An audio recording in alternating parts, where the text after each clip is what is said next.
Bem-vindos a mais um Filosofia para Todos, direto aqui ó, da Rádio Vibe Mundial 95,7 FM, nosso programa todas as sextas-feiras às 18h30, aqui direto da rádio, mas também você pode estar nos assistindo no Conhecimentos da Humanidade, no nosso canal do YouTube. Seja muito bem-vindo. Espero que você, se você já conhece o canal, sinta-se em casa, como sempre. Se você ainda não conhece o canal, também sinta-se em casa, puxa uma cadeira, ouve o nosso vídeo, assiste o nosso vídeo.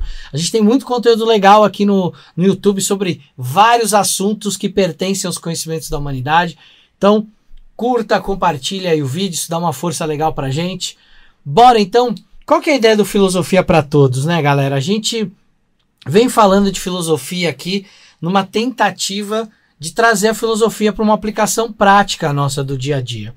A filosofia que muitas vezes é renegada ali há um ano na nossa escola. Algumas escolas nem têm filosofia. Então ela passa muito como às vezes um objeto da matéria de história. Ah, tinha os filósofos gregos que falavam disso e disso. Mas a gente nunca teve a oportunidade, a não ser as pessoas que vão para uma faculdade que tem ali uma filosofia. A gente não tem muita oportunidade de falar sobre isso e a gente acaba não percebendo o quanto a filosofia faz parte do nosso dia a dia, o quanto ela é importante para a construção do nosso mundo.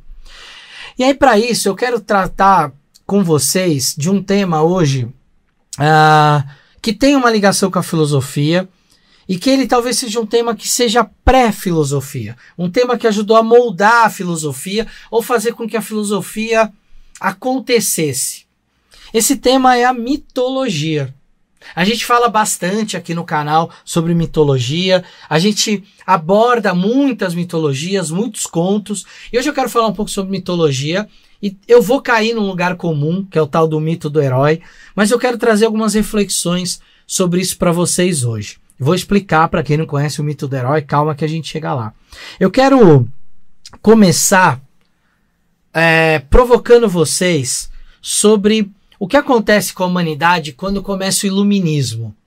Lembra, acaba a Idade Média, começa o Renascimento, começa o iluminismo, e aí a gente tem ali um momento em que o cientificismo toma conta do nosso mundo. O pensamento científico, a validação, a replicação em laboratórios. Isso foi muito bom para o mundo, em alguns aspectos, porque isso trouxe um método validado, um método que pode ser replicado. Então, quando você fala de um remédio, esse remédio pode ser reproduzido. Quando você fala de uma descoberta da física clássica, da física quântica, você consegue reproduzir isso em outros lugares, é verificável. Isso ajuda os cientistas a avançarem em uma série de descobertas que vão, no fim, ajudar a gente de alguma forma. Mas uma das coisas que aconteceu com esse cientificismo é que ele se tornou extremamente racional. Uma das críticas modernas que a gente tem de alguns filósofos, de alguns pensadores, e aí eu não estou falando nem de espiritualistas, estou falando de filósofos e pensadores, é que esse pensamento ele acabou ficando muito limitado. Então tudo aquilo que não cabe naquele método cartesiano, né, do René Descartes, né, aquele método científico replicável, tudo aquilo que não cabe ali não é ciência. E aí, por exemplo, olha só, alguns ramos da psicologia são considerados pseudociência, porque eles não são replicáveis. Outros são replicáveis. Você pega, por exemplo, uma psicologia comportamental, cognitiva, behaviorista, essas você consegue replicar.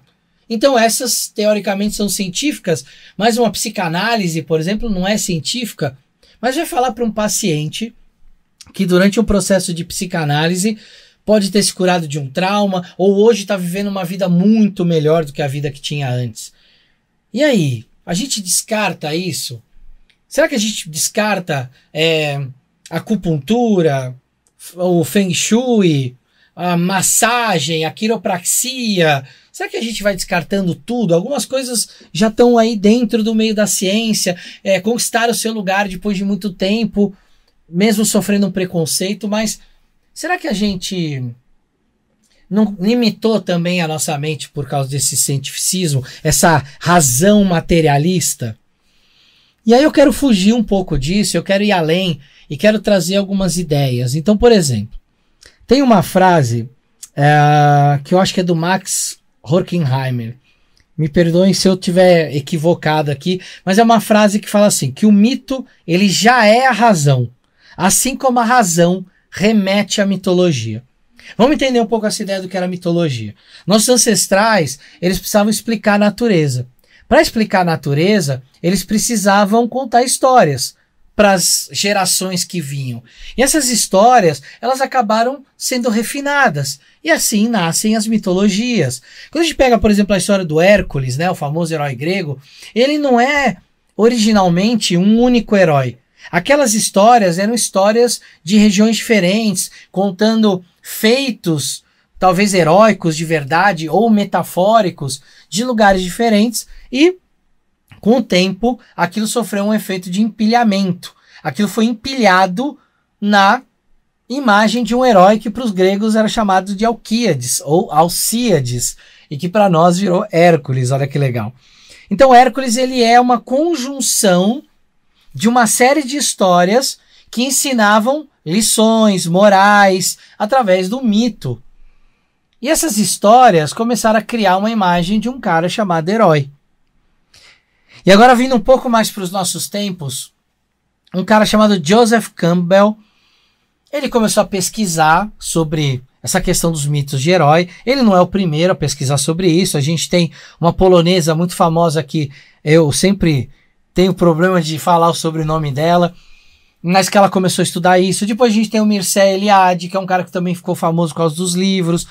E aí a gente tem o Campbell falando sobre um tal de monomito. O que é esse monomito? Você já deve ter ouvido falar do mito do herói. O monomito seria um mito único que permeia basicamente quase todas as sociedades ou todas as sociedades. Ele não é um mito único, existem outros mitos, mas ele é um mito muito importante porque ele cria a história de um herói. E esse herói, ele se torna o símbolo da virtude que aquela história ensina. Lembra quando a gente ouvia, qual é a moral da história? Então a moral da história é o que o herói, ele aprende, ele tira dali. Ele é o cara que você consegue aprender algo com o modelo dele. Ele é o grande protagonista, ele é o cara que está sempre em evidência. E a gente começou a replicar isso nos nossos mitos modernos. E eu estou falando tudo isso porque aconteceu uma coisa interessante recentemente aqui no canal.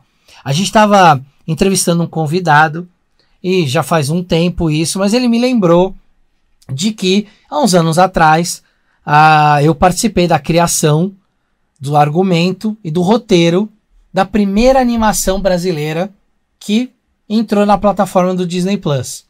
Então a Disney olhou para uma animação brasileira e trouxe para dentro da plataforma dela. E eu fiquei muito orgulhoso, junto com meus amigos que fizeram isso, o pessoal da Tortuga. Eu fiquei muito orgulhoso de ter um filme ali com padrão, de uma produtora, todas as críticas que as pessoas possam ter para Disney, mas é um lugar que tem um alto nível, de produção, e aceitar o nosso filme lá dentro foi muito interessante. E aí eu lembro que uma das críticas que eu ouvi sobre o filme foi assim, esse filme, ele fala da jornada do herói, ele é a jornada do herói ali, então é bem a jornada do herói. Falei, tá bom, mas eu não entendi isso como uma crítica, eu vou explicar por quê.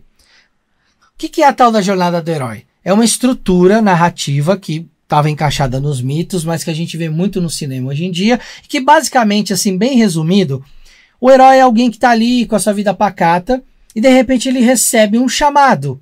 Ele recebe algo para tirar ele daquela vida ali normal, aquela rotina, para ir para algo extraordinário. E ele percebe que o mundo é mais do que aquele algo rotineiro. E aí ele começa uma aventura, onde ele conhece os inimigos, os aliados, aonde ele ganha suas armas mágicas, isso metaforicamente, mas em alguns filmes como Senhor dos Anéis, Harry Potter, tem a varinha mágica, tem a magia ali, aí no Senhor dos Anéis tem a espada, você tem o anel. Então você tem sempre na história do herói alguma coisa ali que vai fazer com que ele possa enfrentar os vilões de uma maneira mais de igual para igual. Tem um momento em que ele duvida da própria capacidade dele, enfrenta ali um momento de queda do abismo, né? E depois ele ressurge para enfrentar o vilão, que nada mais é do que um aspecto dele mesmo, de algo que ele precisa resolver, de algo que ele precisa encarar, que é a sombra dele. E aí quando ele ganha do vilão, ele acaba trazendo o que a gente chama de elixir da vida eterna, que nada mais é do que a experiência do herói que é dividida com a sua sociedade, com o seu coletivo. Então esse é um resumo bem básico da estrutura. E aí se a gente olhar para os filmes, em geral, a gente tem um protagonista no filme.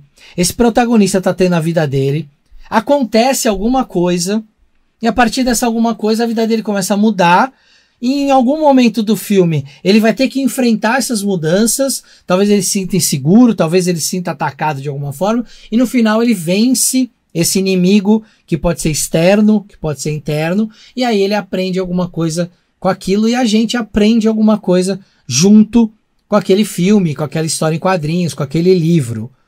Então essa estrutura, gente, ela é uma estrutura que ela se repete muito, principalmente em livros, em história em quadrinhos e no cinema.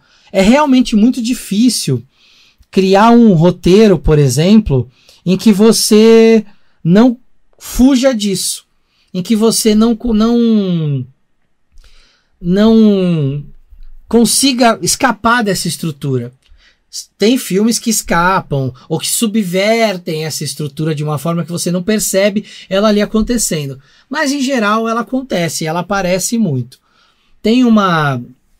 Eu lembro que quando eu fiz muitos anos atrás um curso de roteirista, né? Que obviamente me ajudou a ser um dos roteiristas do Pergaminho Vermelho, que é esse filme que eu tô falando da Disney. O professor passou pra gente um filme que talvez muitos de vocês não conheçam, outros lembram, chamado Chinatown. É um filme com o Jack Nicholson, e ele é uma obra-prima em termos de cinema e de roteiro. Ele segue uma estrutura perfeita de roteiro, porque é um filme de 2 horas. Em geral, esses filmes de 2 horas, você, até o minuto 20 do filme, você está apresentando a história e, de repente, no minuto 20, acontece alguma coisa que te desperta, fala, opa, peraí, eu achei que eu estava entendendo a história, mas aconteceu alguma coisa agora que mudou tudo. Então o Chinatown ele vai criando essa estrutura. E é exatamente no minuto 20 que acontece uma quebra da estrutura do filme e é o que te prende. Porque os primeiros 20 minutos é para te apresentar aquele universo, os problemas do protagonista, quem ele é. Vocês já repararam que vários filmes começa ali, aquele protagonista em casa, tomando às vezes uma bebida, para mostrar que ele é um solitário. Ali, essa é a linguagem do cinema. Vai nos dando nuances de quem é aquela pessoa. E aí, essa estrutura do Chinatown vai indo, até que tem o tal do plot twist. Que é uma hora no filme que você acha que você tá já desvendando a história e muda a história. E o Chinatown ainda é legal porque ele ainda muda de novo a história. Quando você acha que você tá entendendo, a história ainda vai um degrau acima. Então ele é uma baita aula de roteiro e ele não deixa de ser uma estrutura, por mais que seja um roteiro super elogiado, não sei o que, ele não deixa de ter ali dentro dele esse tal desse monomito. Esse tal dessa estrutura de que tem um protagonista, tem um herói, que é um cara que tem que resolver ali um problema.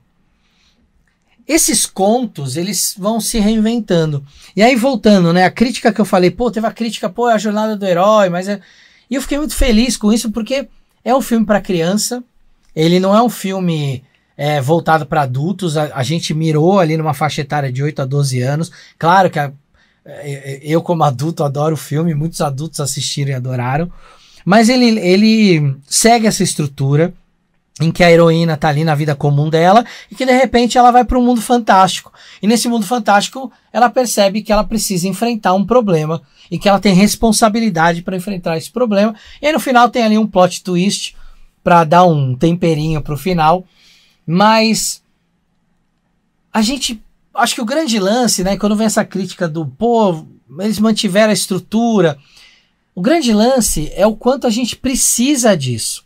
E o quanto a gente precisa, muitas vezes, de releituras dos mitos para que nós continuemos arraigados à nossa razão.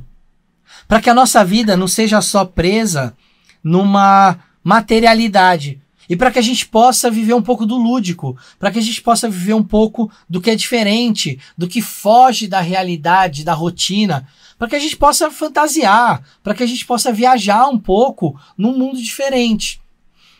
Esse filme, então, ele é uma forma de recontar essa história que já foi contada milhares de vezes e que já foi chamada de mitologia, já foi chamada de filosofia, já foi chamada de religião, e hoje é chamado de tudo isso, mas também é chamado de cinema, chamado de quadrinhos, chamado de livros, de literatura. E essas histórias, elas precisam ser recontadas, porque elas precisam ser atualizadas. Talvez hoje eu pensar no Hércules há 2.500 anos atrás, 2.600, 700 anos atrás, matando o javali de Erimanto, talvez eu não vá me conectar com isso, gente. Eu não vou estar andando na Avenida Paulista aqui em São Paulo e vai vir um javali gigante que eu preciso deter ele.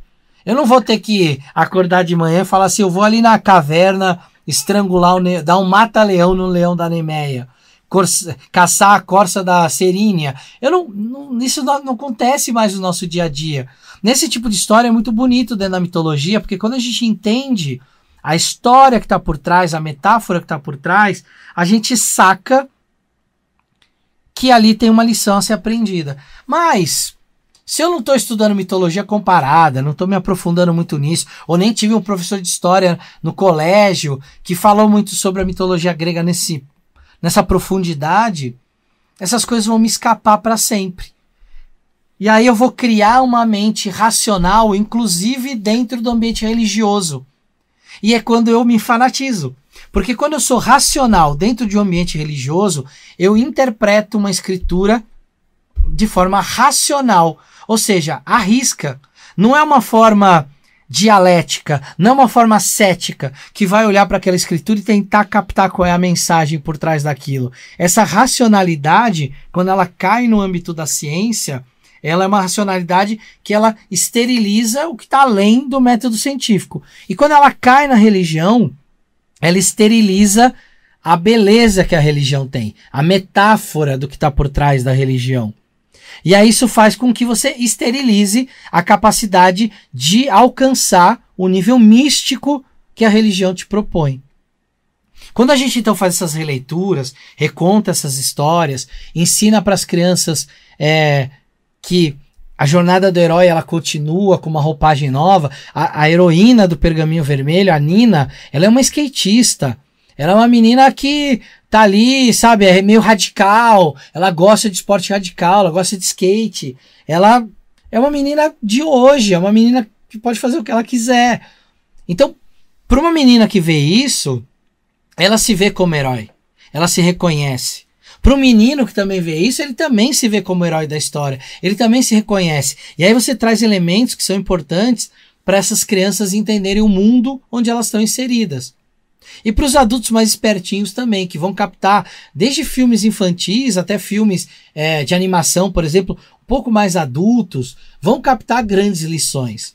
Quem aqui que nunca assistiu algumas animações como Shrek, como Divertidamente, e não saiu ali no fim daquela experiência ali, se sentindo modificado, se sentindo tocado emocionalmente por causa disso?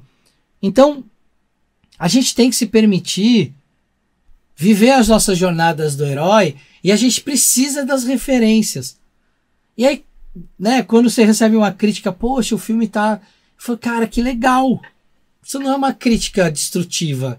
Isso é um reconhecimento de que aquele trabalho que foi pensado para ser uma releitura da história para as crianças de hoje, para que o mito não morra, para que a capacidade lúdica não morra, para que a capacidade que vai além da razão, dessa razão de um ceticismo que não é o ceticismo que a gente já explicou aqui no momento filosófico, de que é um ceticismo que pergunta, se intera, mas aquele ceticismo que esteriliza, que não troca, que não produz nada novo, que não nutre um diálogo. Quando a gente vai além, a gente mostra que a razão ela pode também ser mitológica, ser mítica, ser épica. Isso é muito legal. Porque a gente vai fazer com que nossas crianças e também nossos adultos consigam ter o refúgio para extravasar suas fantasias, para extravasar sua imaginação. Coisa que o mundo moderno parece que não permite. Um adulto, ele tem que se comportar da maneira mais séria possível. Ele não pode nem reconhecer a criança interior dele. Ele não pode ser lúdico. Ele não pode ser imaginativo. Porque se ele for, talvez ele seja tratado como um adulto inconsequente, irresponsável ou imaturo.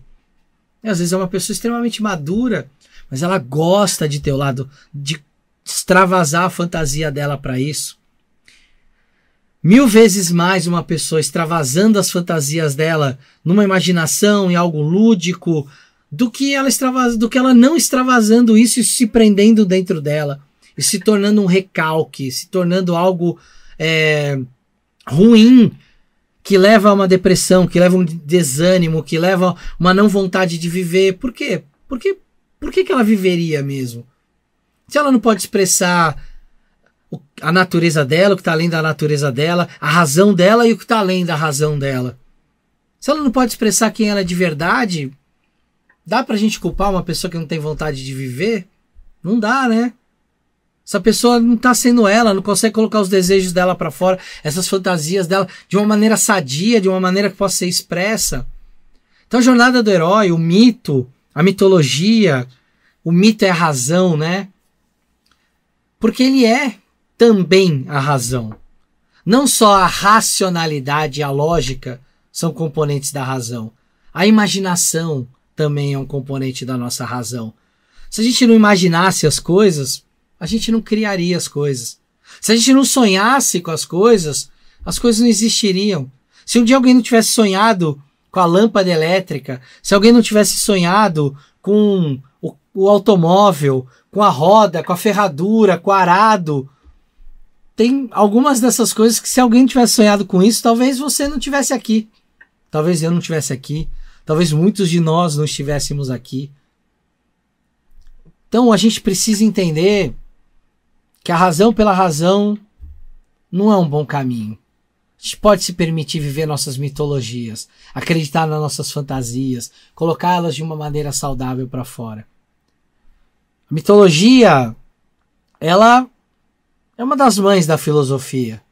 Porque os filósofos, eles começam a entender ali na Grécia que o mundo, ele é incrível. E que o mundo, ele é fantástico. Mas que não existem criaturas míticas.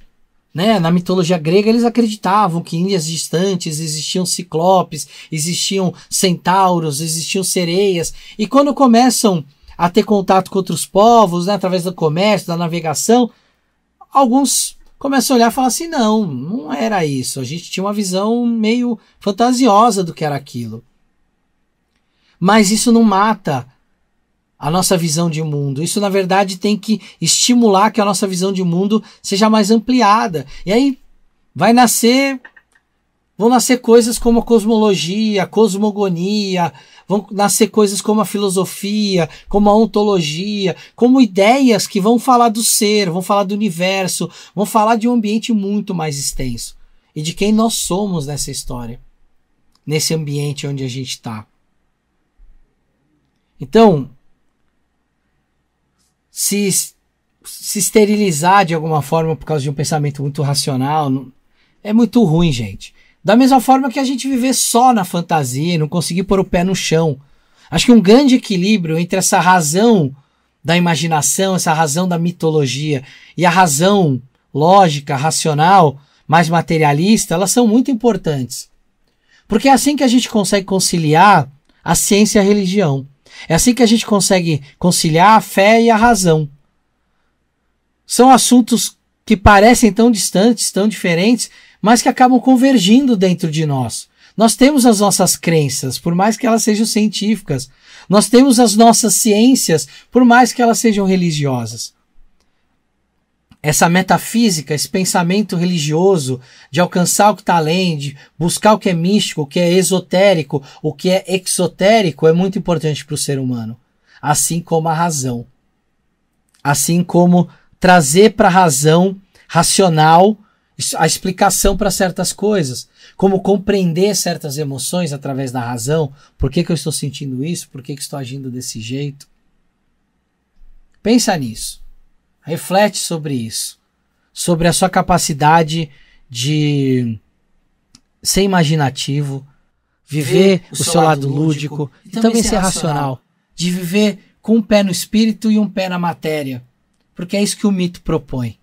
O mito propõe uma ideia mística de algo que vai além da matéria para que você possa aplicar no seu dia a dia, na sua matéria, na sua rotina, no seu cotidiano. Ok? Pensem nisso, reflitam sobre isso. A gente se vê no semana que vem, né? Ou aqui no canal Conhecimentos da Humanidade, mais um Filosofia para Todos. Espero que vocês tenham gostado sobre esses pensamentos, essas provocações que eu trouxe hoje para você. E esfirras heróicas para que você seja o herói da sua vida. Um beijo e até lá.